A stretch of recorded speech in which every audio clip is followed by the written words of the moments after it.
Hello everyone and welcome back to another Schnuckatoo video. Today I will be reading one of the essays I wrote. It's very interesting. Don't walk away, please. And I know yesterday's video didn't have any audio. Today's video does not have any actual gameplay. This is recorded gameplay from like my snow day video or something. So yeah, let's get started. And the reason why I can't is because I can't like play and read at the same time, right? Okay. Before I begin, I would like to reaffirm the integrity of the following piece of writing. While it may be lengthy and often unnecessarily loquacious, filled with malapropisms, grammatical errors, and unnecessary and perhaps incorrect analyses perchance, I believe that it represents my true thoughts and feelings in some convoluted form, one way or another, and is purely written by the one and only Schnuckatoo, with no external assistance from entities such as other members of the Homo sapiens or artificial intelligence amalgams such as ChatGPT. The essay below is a piece of interesting writing to say the least. Maybe the best word to describe it will be Kafkaesque. This past year, I've realized that I like manipulating the subunits of the English language in such a way that makes my writing unnecessarily loquacious and simultaneously potentially meaningless to achieve a facetious and comical effect. However, art is subjective, and while the density of the meaning of the following work might be low, any form of expression that requires even a dote of creativity, I believe to be art. Even I do not know what this essay is. Like in Mary Shelley's Frankenstein, I am Victor, the creator that has no conception of what his creation is. But even though my words might be loosely packed words on a page, like oranges jangling around a rotting cardboard box with a dark maroon color, buckle up. Sit back, hold your horses, and secure your Sundays, because you are about to embark on a wonderful journey through a field of words. And thank you, because without appreciation, any art, including mine, is truly meaningless.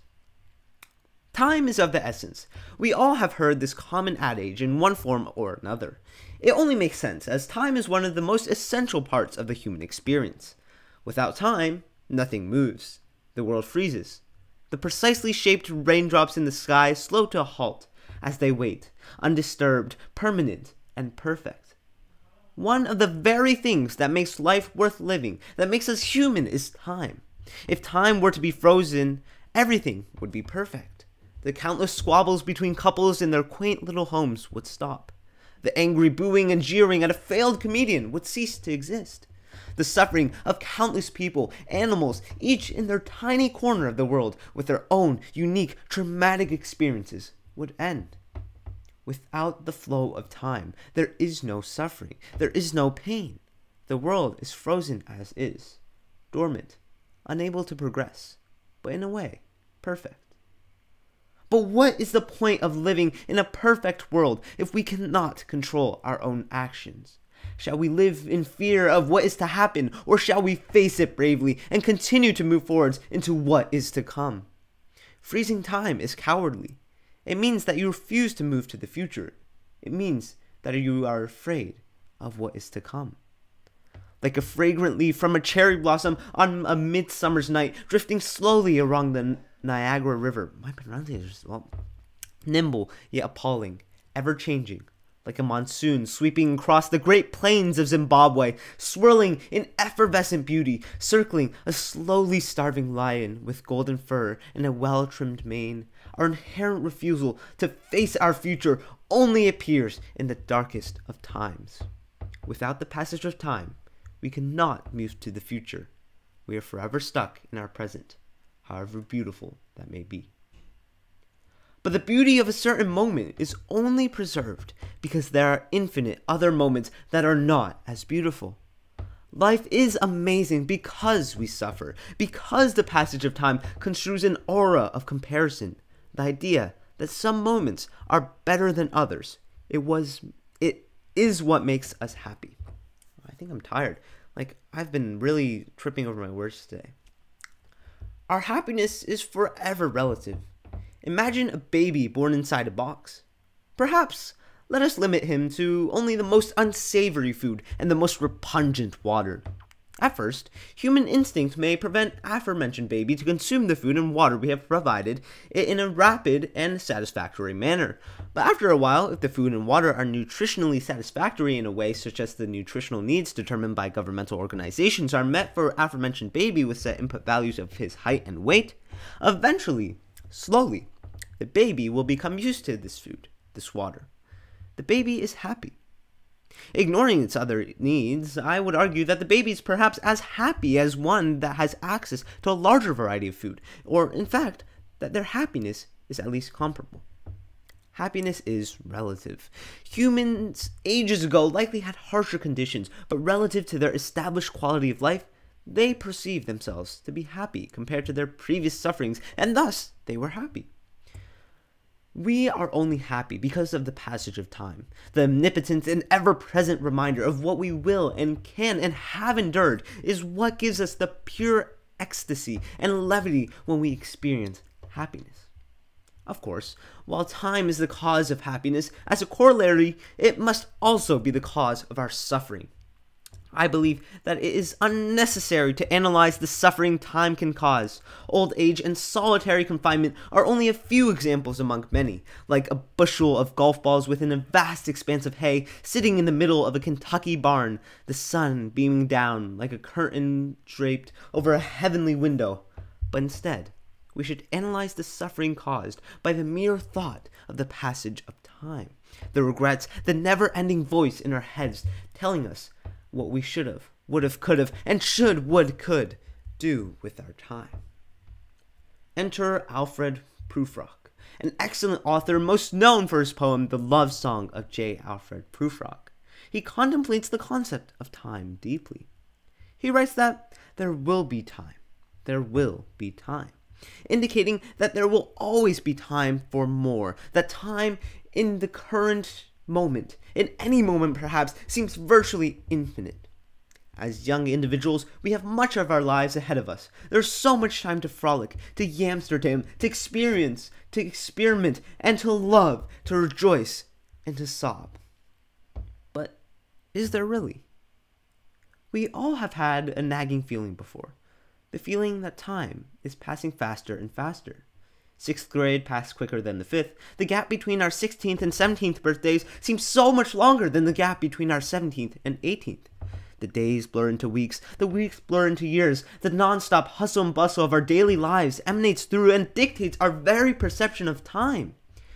We really might not have as much time as we perceive to have. Sure, absolutely, our lives are ahead of us. But what if that life is filled with mundane work? What if that life is lived at an unbearably fast pace, schnuck, with no time to stop and appreciate anything around you? Prufrock is wrong, and he knows he is wrong. We all think that there will be time, but the time comes to contemplate the time that we have, the time that we once contemplated. The fact that we did have enough time to contemplate the time that we have left will have been gone, and we will have realized our mistake. Sure, there will be time to prepare a face to meet the faces that you meet, time to do this, time to do that, but the amount of times we do all those things is limited. Humans age. They atrophy into vestiges of what they once were until all that is left is a wretched, hollow shell, one that can only contemplate what they could have done with their time. For everything that we eventually do with our time, there will always be something we do not do. It's simply the pigeonhole principle. Our time on this planet is finite, but the things that we can do are not. Along with the fact that there are virtually infinite ways our life can go, infinite branches into a vast parallel universe, we are bound to regret an inconceivably momentous mound of mix-ups, mishaps, and mistakes. Despite my outwardly lackadaisical and facetious appearance, much like the first half of this essay and probably what's to come, I really believe myself to be quite a contemplative person. I've been part of science team for almost 7 years, and after our last invitational on the bus ride back, looking out the window at the streaking night lights, the greens, blues, reds, yellows, all blending into one giant swath of color, I composed a poem. I never meant for it to be serious, but much like this essay, I think it does contain certain hints of meaning within. Here it is. When the nights turn into day, and the kids retire from play, the wind blows down this way, and I sit down and say, what is this world if only I am willing to bake that cherry pie?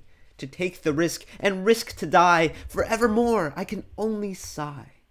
But rejoice, I say, for life is short. It's something that's not good to abort. With our world's beautiful ports, we all slowly split into different cohorts. So as I ride home on this splendid yellow bus, I really can't get over all the fuss. Because if this world is truly just, then stay in it I will, and I must. Sure, it's not the most meaningful poem. Most of the lines are just badly constructed sentences and phrases. But I think that in that moment, I just felt that life was too short, that the 5, 6, 7 years I've done Sayoli for had passed. I began to regret the things I never did, the friends I never made, the people I never met. But at the back of my mind, I knew that the reason why I felt so sad was the reason I had felt so happy. All good things must come to an end. Time passes on, and good things only happen because of it. As the famous Theodore Geisel once said, don't cry because it's over, smile because it happened. Time helps us appreciate everything around us. Time is what makes us human. It surely is what motivated me to write that poem. But putting all these potentially superfluous and superficial analyses behind us, we leave the world of often pretentiously perceived philosophy and enter the concrete world of the vast library of my personal experiences. I am not a productive person. I waste hours upon hours on YouTube, Discord, even just wandering around my house. I am, however, a very logical person, and while I know the sunken cost of time I will never get back from unproductivity, I still continue to squander it. I don't know why and what I always do. When I get home and go sit in the loo, I waste my time milling around finding things that are nowhere to be found. Let's lie down, I say with a frown. Oh wait, look, there's a town. I'll go find my toy crown. But then I go get my phone. Me to my phone is like dog to his bone. I scroll and scroll, but can never find anything good so much as to be entertaining. And soon enough, my time is up. It's time to sleep. But wait, it's not enough. I continue to scroll and waste my sleep. It makes me so mad every time I say bleep. And when the night has blended into day, I look into the glowing morning rays.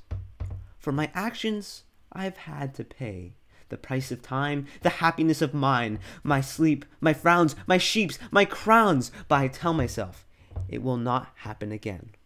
Not today. But then, it all gets washed away. This entire year, I've had the liberty of having no afternoon classes because of a college course.